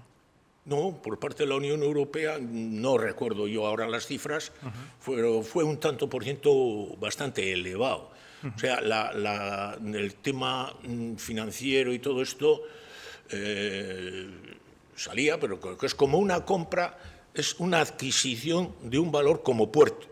Otra cosa es que el puerto tenga que estar en otros sitios, porque tiene que estar donde haya carga. Un activo. Pero era una situación geográfica, oiga, mire, esto es del puerto de Bilbao, punto. Porque nosotros estábamos en un fondo de saco y todo lo que nos venía de Bruselas, en los ejes estos que te venden, pasaba todo por ahí, para Irún y para arriba. Y entonces a nosotros nos esquinaban. Y esa era la decisión estratégica. El argumento principal. Y de futuro, seguro que sí. Muy bien. Así era, a partir del 2013, yo por lo menos, estando de consejero, además de poder conocer in situ yo creo que la importante y la buena labor que se hace por parte de la gente interna del puerto, ¿no? Sobre todo liderado por Juan Carlos y por Carlos, ¿no? Pero lo que sí veía en ti en cada reunión de consejo que hacíamos era la importancia que se le daba a toda la actividad comercial que el puerto desempeñaba y que en muchas ocasiones, o en la mayoría, lideradas personalmente por ti y por tu equipo también, pero ejercías un papel en ese sentido de liderazgo, ¿no? Es decir, era importante captar mercado, captar producto, y para eso había que desplegar medios de imagen personales, ferias y presencia constante y permanente, ¿no? En ese sentido, el puerto evoluciona un poco también hacia la propia existencia de un polígono dentro del propio puerto, ¿no? Es decir, das mucho valor a la instalación a pie de muelle de empresas que quizás en otro momento, bueno, podían irse a un polígono industrial de fuera, ¿no? Pero si requería de mar, si requería de salida al mar, ahí estabas de alguna forma para tratar de potenciarlo, ¿no? ¿Gira de alguna forma la actividad del puerto hacia ese segmento? Bueno, al final, En Valles. Sí, yo creo que al final, bueno, cada uno tiene una manera de ver los negocios, ¿no? Yo sí es verdad que soy de los que creo que lo primero, que la comunidad portuaria y el entorno que nos rodea son clientes, no son administrados de una administración pública. Y esto, en los comités de dirección que teníamos, me acuerdo que aquí hay algunos que solían participar, evidentemente, de esos comités, no me cansaba de repetir que no son administrados, que son clientes. Y eso cuesta en una institución como esta, que tiene 700 años de historia, que muchas veces probablemente ve a los operadores más como administrados que como clientes, ¿no? Yo siempre los he visto como clientes. Eso te lleva a un enfoque también, y es verdad que vamos a hablar de la estiba, hemos hablado del sector del transporte por carretera, que también ha tenido sus momentos críticos, pero yo no me cansaba de repetir que a lo largo del año en el puerto pasan muchísimas cosas buenas, pero muchísimas. Y si solo dejamos, con todo respeto a los medios de comunicación, que evidentemente abran los titulares cuando hay un lío, me da igual del tipo que sea, incluso alguna desgracia humana que también me tocó, pues evidentemente el resultado final, si tú analizas para una persona, volviendo a lo de antes, de Arratia, pues dice, bueno, el puerto es un foco de líos. El puerto no es un elemento estratégico. Pero contestando lo que tú dices, yo creo que hubo, en los 5 años y medio que yo estuve, te implicas en infinidad de temas. Pero yo recuerdo 2. En los que además tengo especial cariño. Uno es ese que dices tú, que además ahora se ha hecho público la segunda fase de Aisea Wind, que eso, y me acuerdo del día de la inauguración a Pepe Llorca, con el que yo tenía una buena relación, le dije, Pepe, está bien el discurso que has soltado, pero esto se ha hecho a pesar de ti, ¿eh? Porque claro, los puertos todos sabéis que se tienden a medir en toneladas, y evidentemente un tramo de 9 metros para el eólico offshore, en toneladas. Claro, pero con todo el respeto a toneladas, y también lo digo con todo el cariño del mundo, porque todas y cada una de ellas hacen falta, de arenas siderúrgicas de Santullán para mandar al norte de Alemania, todas y cada una de las toneladas hacen falta, pero evidentemente el valor añadido de una tonelada de un eólico offshore comparado con una tonelada de arena, pues todos coincidiremos que no es el mismo. Y eso lo hicimos buscando la implicación y alineando, de ahí que yo crea más en un modelo, no el actual, que además no es el que existe a nivel de Europa, que este es un modelo radial y constantemente estamos en que todo tiene que pasar por narices por Madrid. Eso se hizo pensando en que la estrategia del puerto tenía que estar alineada con la estrategia del Gobierno vasco. Y uno de los polos que se quería desarrollar era el mundo del eólico ¿Y qué y pegas las podría energías tener? renovables. Para el Ministerio, ¿qué pegas podría tener un proyecto así? El Ministerio, para empezar, no era habitual que proyectos industriales, tal y como decías tú, que no fuesen estrictamente logísticos, sino industriales, estuviesen a pie de muelle. De hecho, el de Aisea Wind fue el segundo, porque el primero fue el de Lointec, con una dimensión menor, pero una altura similar, que hacía bienes de equipo y ya no se podían transportar por carretera.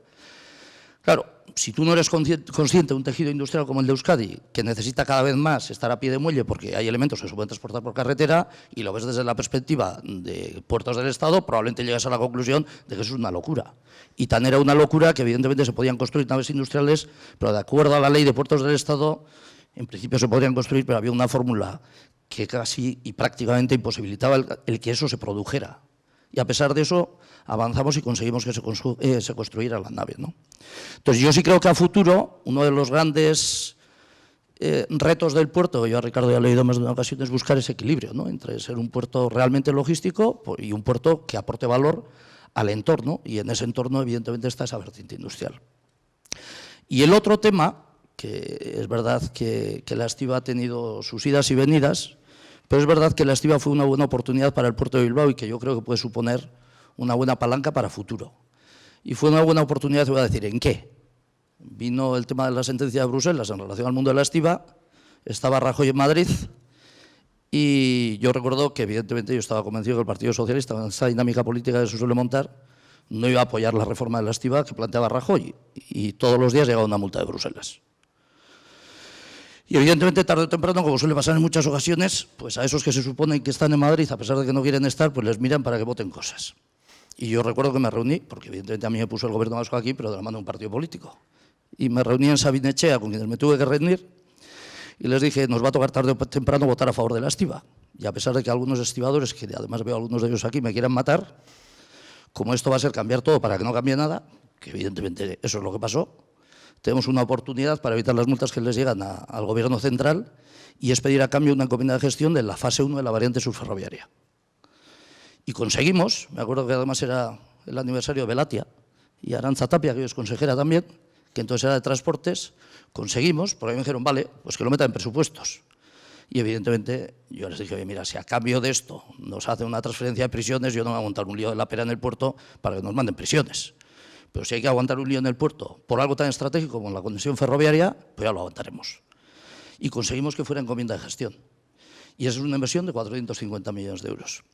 Esos dos hitos, en los 5 años y medio que estuve yo son los que recuerdo con mayor cariño, porque creo que aportan ese enfoque industrial y no solo de toneladas, que también tiene logístico, sin duda, por eso luego hay que sacarlo, y por otra parte aportan una palanca que a futuro para el puerto va a ser fundamental cuando se le acabe el espacio, y es la conexión que decía José Ángel intermodal, que evidentemente tiene que salir de la red actual y tiene que utilizar para algunos casos la alta velocidad y en otros casos la variante subferroviaria.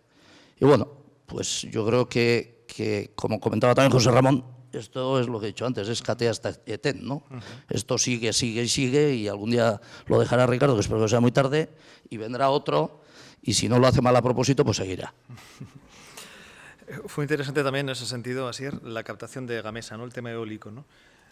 No sé si hubo un intento... Sí, pero al final lo que va ocurriendo es que se van concatenando, al final las cosas, pero en cualquier ámbito, en cualquier negocio, yo creo que no pasan por casualidad.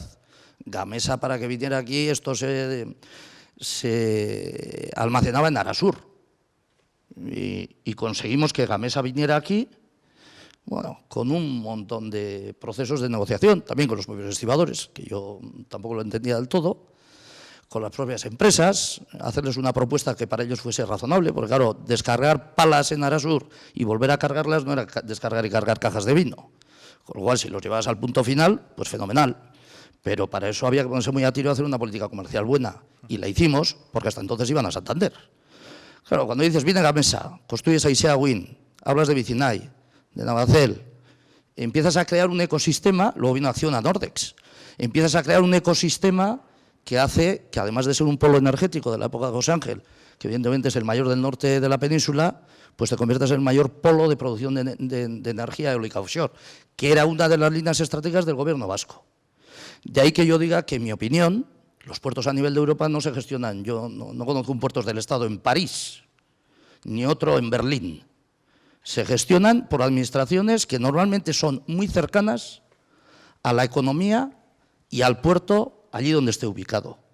Y esto no solo lo digo yo, que a veces estas cosas pueden sonar a perfil político, sino que también lo dice un amigo de José Ramón, que es Boluda. O sea que quiero decir que esto no es político, es prepolítico. ¿Por qué no se hace? Bueno, pues porque yo creo que a veces tenemos una obsesión excesiva en montar un modelo radial que luego genera las dificultades que genera. ¿Qué faltaría para que ese acuerdo llegara? ¿Dónde puede estar el obstáculo principal para una pues en que se considera que los puertos son de interés general. Y si, evidentemente, las comunidades autónomas son parte del Estado, el mismo interés general tendrán los puertos, sean transferidos o no. Porque ahora que veo la Ertzaintza aquí, la Ertzaintza también tiene competencias de interés general, que yo sepa, y las aplica de la misma manera que cualquier otro cuerpo de seguridad del Estado. No entiendo por qué no se pueden transferir los puertos.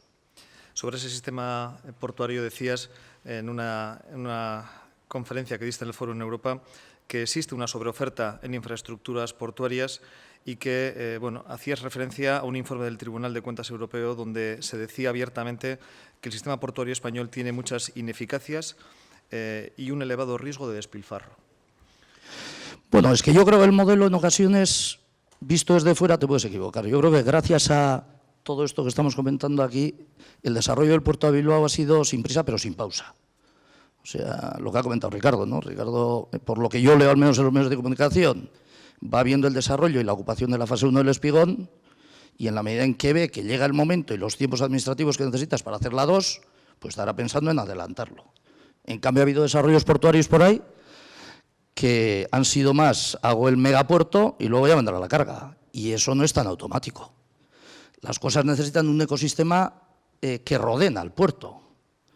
Y en la medida en que tú generes un ecosistema, pero lo comentabas antes, es como en el ámbito del emprendimiento, puedes decir, bueno, esperemos que salga bien, por el bien del país, voy a copiar y pegar BAT, el Centro de Emprendimiento de la Diputación, se me ocurre, y con todo el cariño lo digo, en la mitad de, no sé, comunidad autónoma que esté despoblada. Bueno, pues me parece muy bien, pues tendrás una torre de emprendimiento fenomenal, que no servirá para nada porque eso requiere centros tecnológicos, universidades, fondos de inversión, corporaciones y un montón de agentes más, ¿no? Entonces, un puerto necesita, o sea, un ecosistema como el nuestro, el industrial, necesita un puerto y un puerto necesita un ecosistema. ¿Y dónde vino el despilfarro?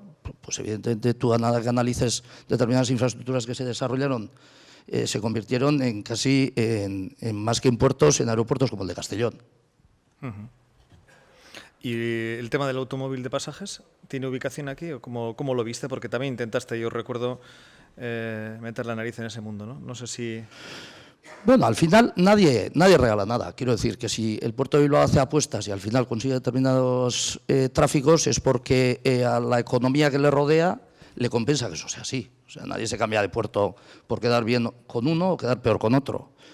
Pasaia tiene, pues evidentemente, el contexto que tiene, pero yo recuerdo que en las ruedas de prensa, cuando Jaime y estos me solían preguntar, ¿y qué opinas de Pasaia? Yo decía, hombre, mira, vamos a ver, cogiendo todos los tráficos de Pasaia, y con todo el respeto le digo, y trayéndolos todos al puerto de Bilbao, la vida del puerto de Bilbao no cambia. Y en cambio, la de Guipúzcoa y la de Pasaia, por el momento, sí.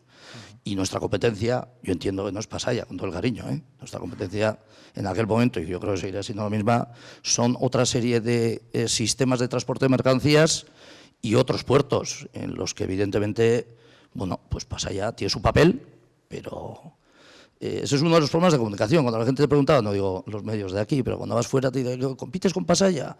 Es el desconocimiento que hay del puerto de Bilbao, ¿no? No, yo con Pasaia no compito, porque es que como yo esté mirándole a Pasaia, algo me estoy perdiendo, bastante más grande. Juegas otra liga, ¿no? Ese es el tema.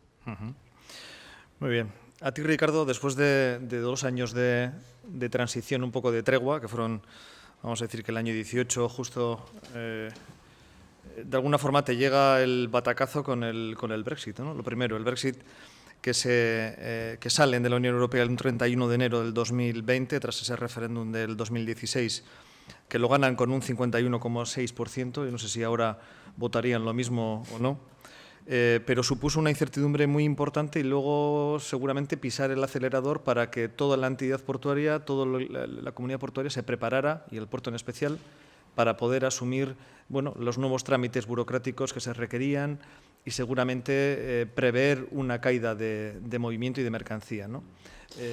¿Cómo viviste aquel momento? ¿Cómo impactó el Brexit sobre el puerto y sobre nosotros?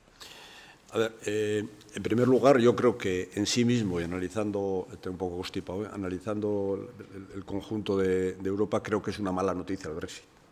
Como europeo que soy, es una mala noticia. Dicho esto, los británicos deciden, aunque sea con una minoría, pues hacerse un tercer país, digamos, en temas comerciales con Europa, y es una realidad. Nosotros, internamente en el puerto, y lo digo de verdad, siempre,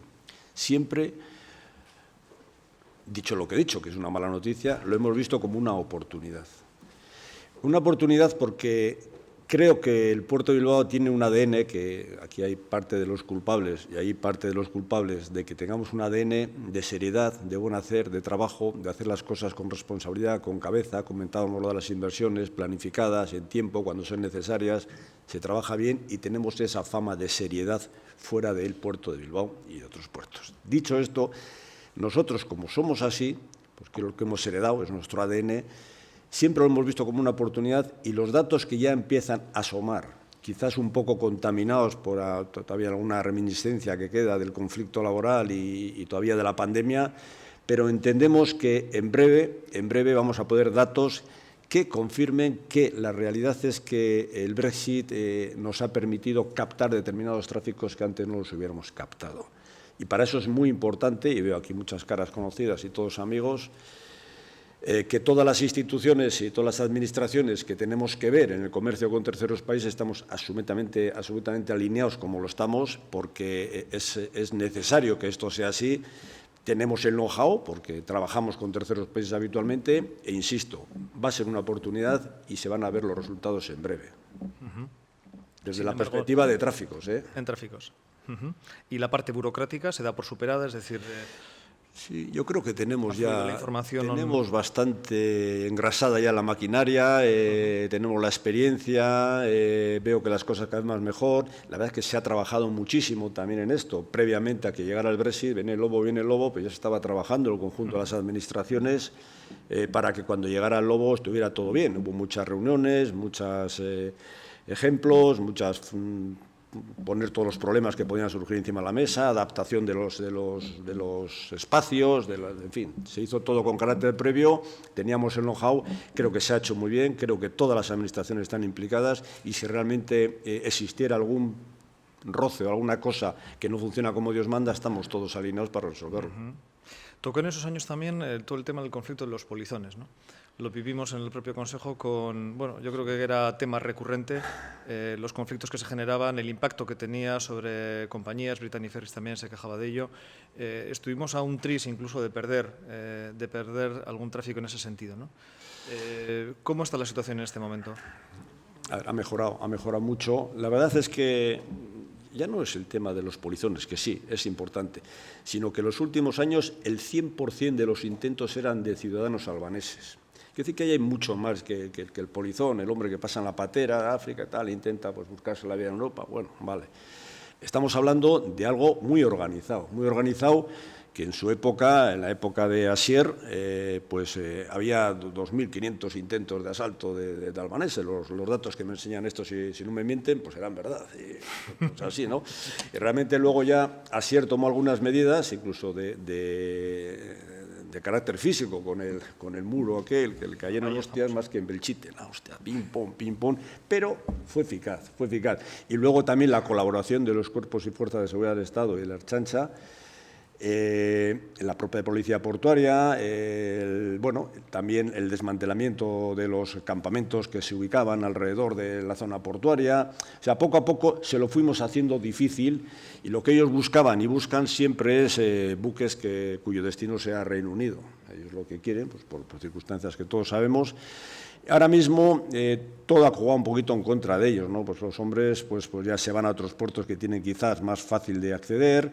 La pandemia también ha limitado los movimientos dentro del propio país y las dificultades que son mayores. Pero es cierto que cada polizón que se mete en un barco nos hace un roto importante. A nivel de imagen, a nivel de seguridad, de prestigio y seguros y demás. Sí. Y desde el punto de vista económico y de actividad, 2020-2021, vamos a decir, desde el punto de vista del puerto, por superada la crisis derivada del COVID, ¿o todavía nos falta recuperar tráficos?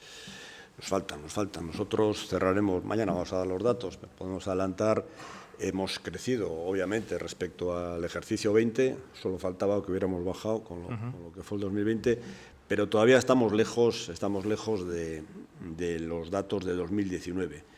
Pero tirando un poquito de lo que ha comentado Asier, con la apuesta de este puerto por la multimodalidad, por realmente ser un eslabón de esa cadena logística, que ahora son las que compiten, las cadenas logísticas, ser un eslabón eficiente y eficaz, que responda a la realidad del país, pues claro, tenemos la costumbre, y todos los medios lo hacen, y las propias administraciones lo hacemos, de medirnos en toneladas. Yo suelo decir, lo ha adelantado también Asier, que es un indicador más importante, pero para mí ni es el único ni es el más importante.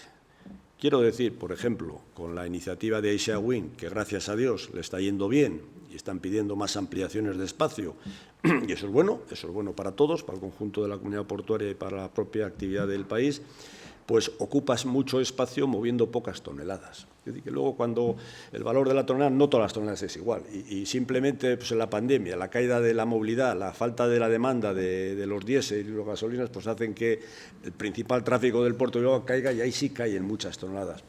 Por eso que analizar solamente cuando se hablan, con todo el cariño que les tengo a los periodistas, que saben que se lo tengo, y mucho respeto, pero está el 5 en el ranking, está el 8, no sé.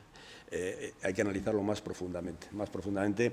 Y en ese sentido, pues la apuesta del puerto de Bilbao por la multimodalidad y realmente ser útil, que para eso está el puerto no está para ganar dinero, está para ser útil y ganar lo suficiente para hacer las inversiones que haya que hacer y amortizarlas en el futuro, pues como tiene que ser.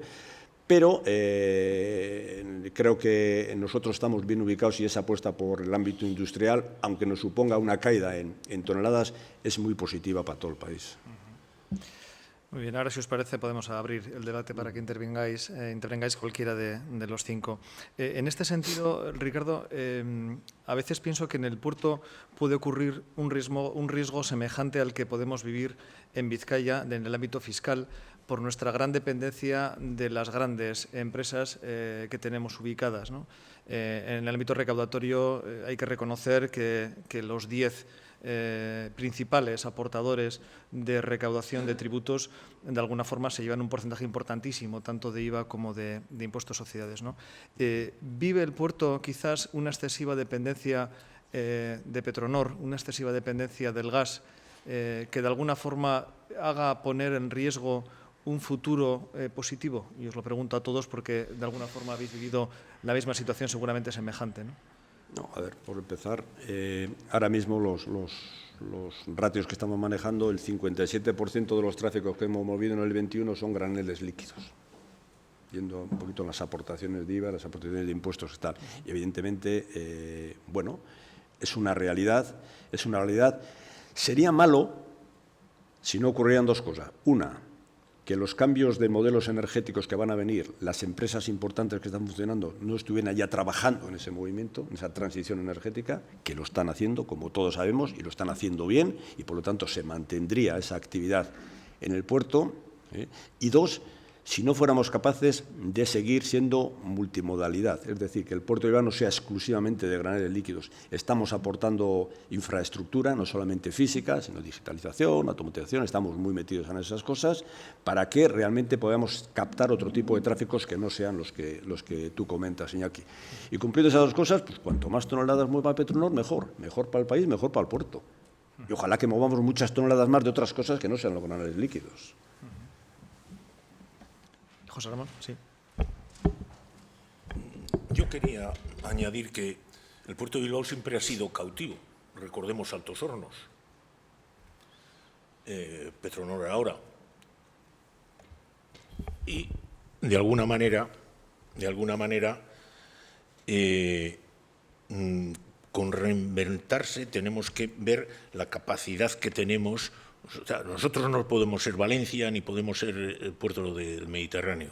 Estoy absolutamente, y creo que es muy acertado la política que se llevó, porque hemos ganado espacio y somos un puerto industrial, porque tenemos capacidad portuaria para responder a todo. Y no olvidemos la ría, que creo que es importante. Creo que ha sido muy buena decisión por el puerto, tanto lo de Vicinay como lo de Navacel, porque hay empresas que es más competitivo, porque todas aquellas que construyen elementos de un volumen importante que por carretera tienen dificultades, el tener capacidad para ofrecer la ría, que dicho de otra forma también es bueno hasta medioambientalmente porque remueve los fondos de la ría, y todo eso nosotros, Ricardo y todo esto, lo tienen encima de la mesa. La ría puede ser, no estoy hablando de la ría evidentemente de Bilbao, de esto, pero la ría a partir de Zorroza, incluido igual de Zorroza hasta aquí, puede tener su desarrollo. Y además sería conveniente mantener esto, desde todos los puntos de vista. El tener una ría navegable es un signo de riqueza.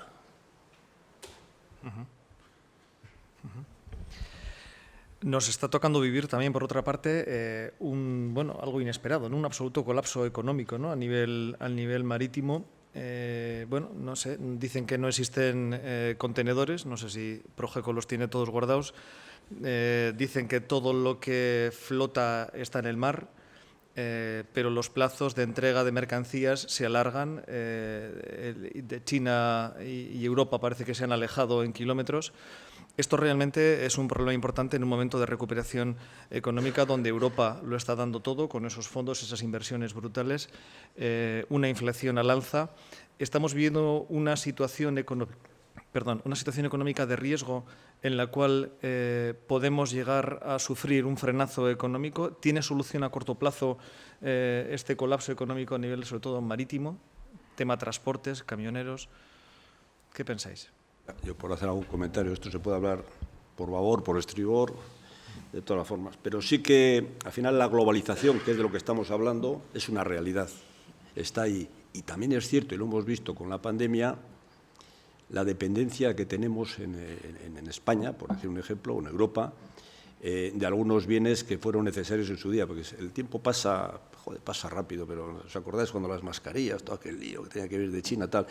Que una Europa, que era una sociedad absolutamente desarrollada y rica, dependiera de estas cosas para salvar la vida de sus ciudadanos, es triste. Y si le metes la ausencia de los chips, el tema de los contenedores vacíos, no sé qué, no sé cuál, el barco que se tuerce en el canal de Suez, o sea, la globalización es importante, pero para que todo esto funcione bien, como decía antes Asier, el just in time, el stock cero, todas estas cosas, y todo es al momento, cualquier cosa que ocurra, cosas a veces insignificantes, aparentemente insignificantes, lo del canal de Suez fue una faena, pero bueno, es un accidente que pasan miles y miles de barcos, previsible, podía ocurrir.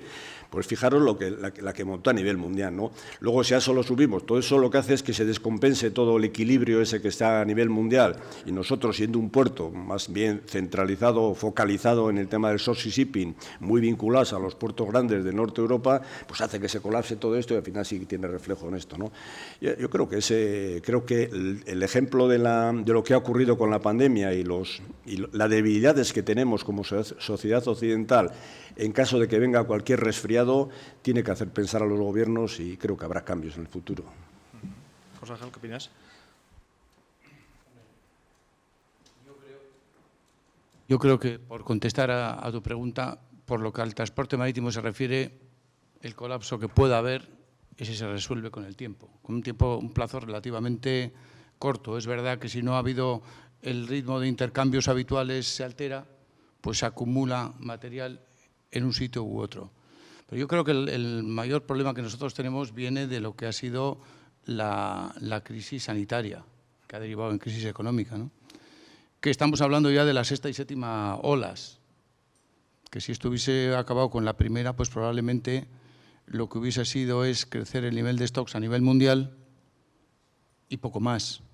Tocaría regularlo, bajando unas tendencias que hagan que los stocks bajen y probablemente los precios de las materias primas bajaran también. Ahora bien, estamos hablando de la séptima ola. Esto se ha prolongado bastante más de lo previsto. Entonces ya ha habido que eso que podía haber sido meramente coyuntural se ha convertido en algo estructural. Y entonces buena parte de la producción que tienen las grandes multinacionales en el mundo entero se ha paralizado. Eso ya no es tan fácil ponerlo en marcha de un día para otro.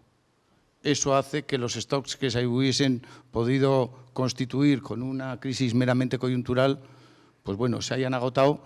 Y no solo eso, bueno, pues que lógicamente ahora la producción no haya stocks en ningún sitio, todo lo que salga producido, lógicamente, compite con el precio, los precios crezcan y el desabastecimiento global pues esté ahí.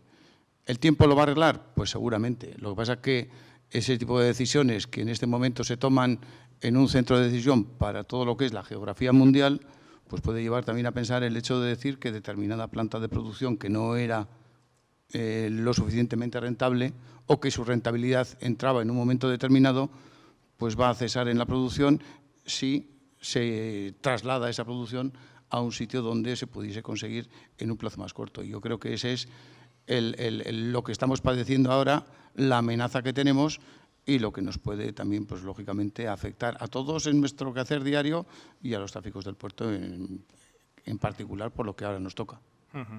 Muy bien. Hay una cuestión que habéis tratado todos vosotros y es la dificultad, de alguna forma, de encontrar, vamos a decirlo, unas relaciones laborales flexibles, es decir, que el puerto se convierta en una entidad flexible, ¿no? Sin aludir a cuestiones históricas que pasaban y que ya no pasan, sí es verdad que quizá podamos llegar a estar cerca de un cierto entendimiento en ese sentido, por lo menos existen, ¿no?, negociaciones en ello, ¿no? ¿Creéis realmente que se puede lograr un puerto flexible en ese sentido? Es decir, que esa orientación hacia el cliente suponga que todas las partes tengan que ceder, que exista cesión de competencias propias, de ciertos derechos quizás consolidados, tanto por parte no solo de los trabajadores, sino también por parte de la propia empresa, ¿no? Es decir, ¿cabe un acuerdo? ¿Cabe que el día de mañana hablemos de un puerto diferente al que la historia nos ha enseñado? ¿Qué opináis? Yo, si me permite, luego ya dejo, porque este tema, como está pil, pues... A ver, los puertos van a cambiar mucho. Han cambiado, como hemos visto aquí. Yo no encontré ninguna botella de whisky en el armario, ni la voy a dejar. Tomo whisky, pero fuera del...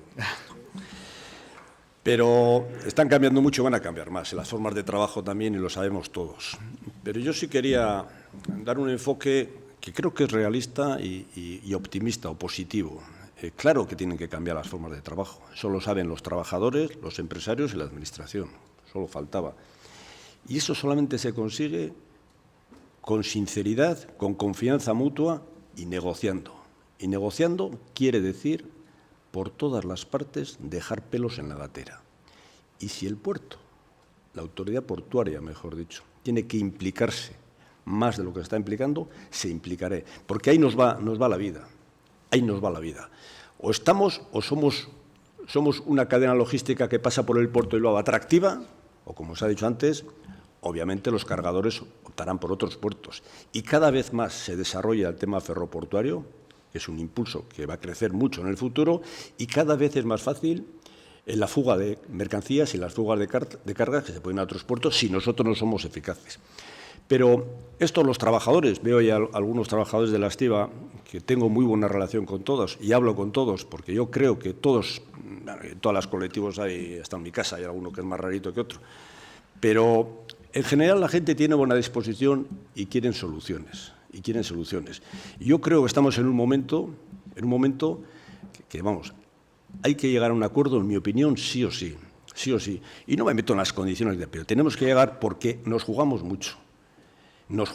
Estamos en un momento crítico. Si somos capaces, y yo creo que vamos a ser capaces, y luego me voy a pelear en el buen sentido de la palabra, con todos para que seamos capaces de firmar un acuerdo colectivo que dé seguridad, que dé confianza, que dé prestigio de nuevo a lo que ha sido el puerto de Bilbao y el ecosistema que funciona en el puerto de Bilbao, nos va a venir muy bien. Nos va a venir muy bien porque vamos a ser pioneros, nos va a permitir ir en busca de tráficos que hemos perdido y tráficos nuevos que preguntan y vienen y se interesan, obviamente, por todos los aspectos, también por el laboral. Y, por lo tanto, yo sí quiero lanzar un mensaje porque además me lo creo y creo que estamos en un momento bueno de que hagamos todos el último esfuerzo, que peguemos el arreón final, el golpe de riñón que decían los ciclistas y, firmémoslo porque nos va a ir a todos muchísimo mejor, a todos, a los trabajadores, a las empresas, al puerto y al país. Bueno, ese es un mensaje optimista que gustaba oír, ¿no? Que gusta oír y que ojalá se convierta en realidad, ¿eh? No sé si creéis que es posible. Asier, José Ángel, vosotros que habéis vivido más recientemente. Posible y necesario. A ver, es que es posible, porque si no, yo recuerdo que había un juego de rol cuando estaba en el Guggenheim que solía hacer como director de recursos humanos, y recuerdo que era un juego que era entre clanes de escoceses y te metían en una dinámica en la que, sin darte cuenta, al final acababan todos los más pobres y el único que aplaudía era el inglés. Entonces, esto es sencillo. Si queremos que gane el inglés, pues fenomenal. Pues nos seguimos rompiendo la cara entre todos y todos más pobres. Entonces, bueno, posible tiene que ser por narices. Nada que cojamos un poco perspectiva, y en línea lo dice Ricardo. De eso tienen que ganar todos, ¿no? Y conflictos laborales han existido, existirán a lo largo de la historia, porque la vida es conflicto en parte, pero si hay buena voluntad y buena fe y confianza y lealtad, hombre, yo entiendo que las cosas seguro que se pueden solucionar y por el bien de todos.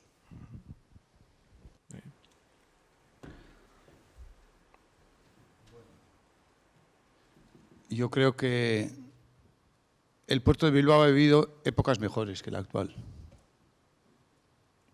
Entonces, lo que tenemos que hacer es tratar de recuperar todo eso.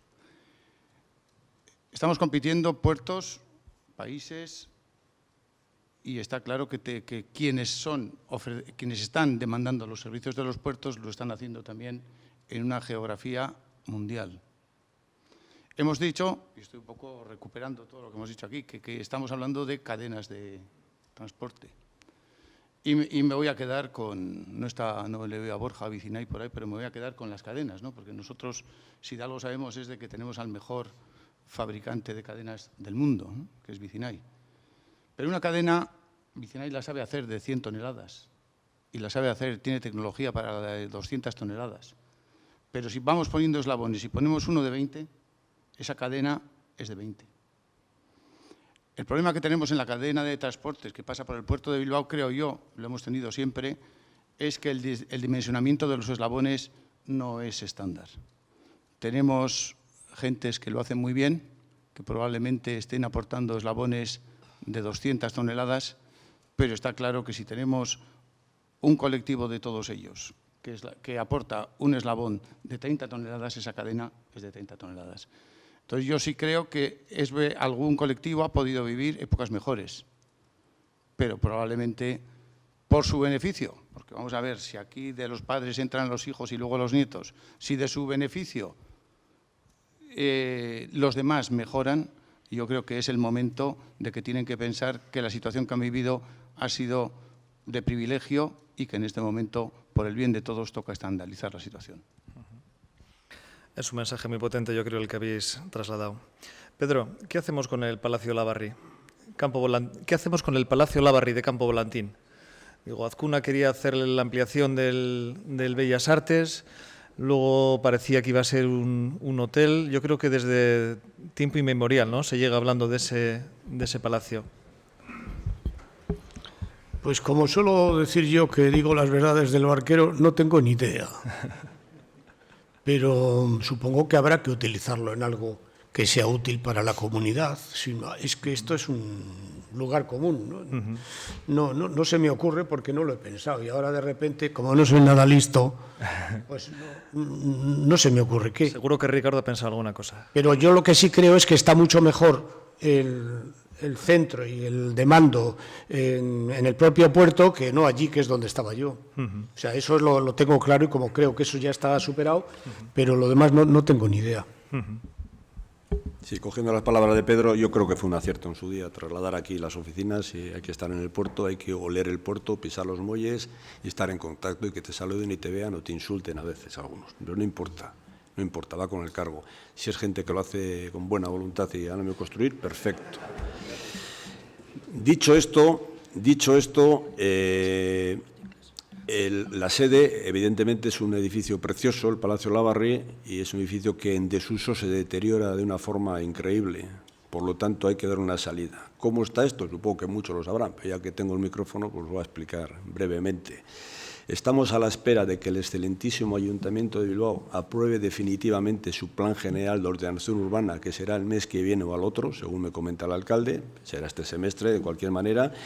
Ahí se fijarán los usos previstos y posibles para el Palacio Olavarri, que son todos menos vivienda e industria, puede ser equipamientos privados o públicos.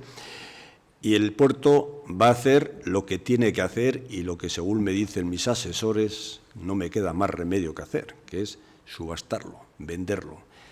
Venderlo con un precio de salida y entonces decimos, ¿qué puede ocurrir ahí? Hombre, nosotros estamos muy en contacto con el Ayuntamiento porque es un sitio especial, es un sitio muy bueno y es un sitio que marca lo que se ponga allí a la ciudad. Estamos muy en contacto con el alcalde para tratar de ubicar cosas que sean buenas para el municipio y hay muchas empresas, digamos que más de media docena de empresarios que se han acercado al puerto, sobre todo con proyectos de hotel de lujo, que sería una buena salida. Es cierto lo que dice Iñaki, también hay alguna institución que está hablando de un museo especial y potente, porque el sitio lo merece, y alguna otra institución que lo está mirando incluso como para sede social, que sería también un buen uso. Por lo tanto, por ahí va a ir el tiro y entendemos o pensamos o creemos que este mismo año 22 lo sacaremos a la venta. Muy bien. Sí. Eso no significa que la sede social del puerto desaparezca de Bilbao. Importante. Importante. Seguirá siendo en otro sitio en Bilbao. Muy bien. Son la 1:10, Virginia. No sé si tenemos un ratito ya para ir terminando, ¿no? Sí, vamos acabando ya. Bueno, pues yo os pediría simplemente para finalizar y como última intervención breve, que soñarais cómo os imagináis el puerto, pues no sé, en 25 años. Es decir, ¿qué esperamos bajo vuestra propia experiencia, lo que habéis vivido, la evolución que habéis visto desde vuestra época ahora? ¿Qué debería ser un puerto de Bilbao en el entorno industrial en el que nosotros nos vivimos bajo vuestro punto de vista? Brevemente, José Ramón. Complicado. Complicado, digo, el imaginarse. Pero bueno, con decir que de alguna manera,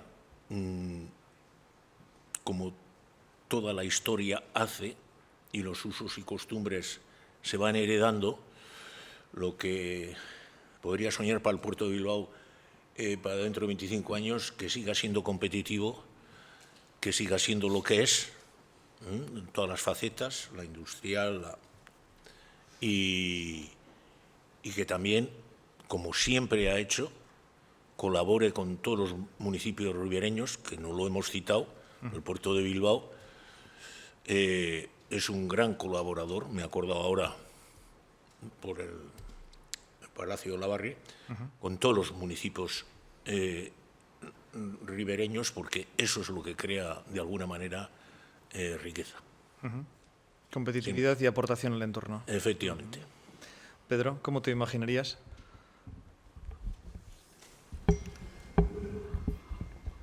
Bueno, yo no creo que soy el más indicado para dar ninguna orientación. Estoy de acuerdo en que somos gente seria, trabajadora, porque lo somos. Eso es así.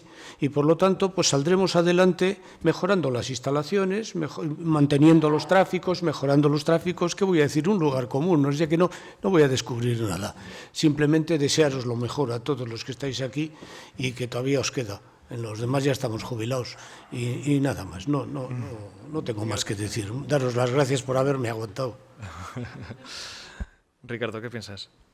Es importante la sabiduría de los jubilados, Pedro, y que la pongan y las pongan. A ver, yo creo que en los próximos años, además, veo hay gente que me va a echar bronca igual, porque no estoy atento a veces en las reuniones, pero estamos en la reflexión estratégica y estamos hablando del año 2050, no te cuento nada. O sea que algo ya le hemos pegado al magín.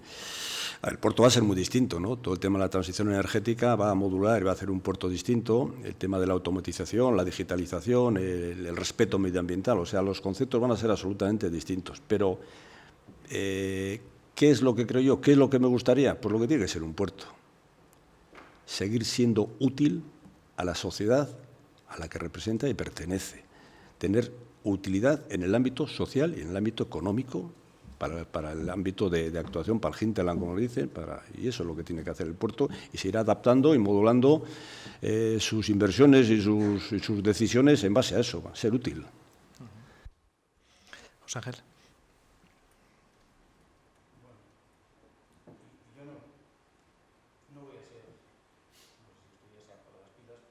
A ver, ahora sí.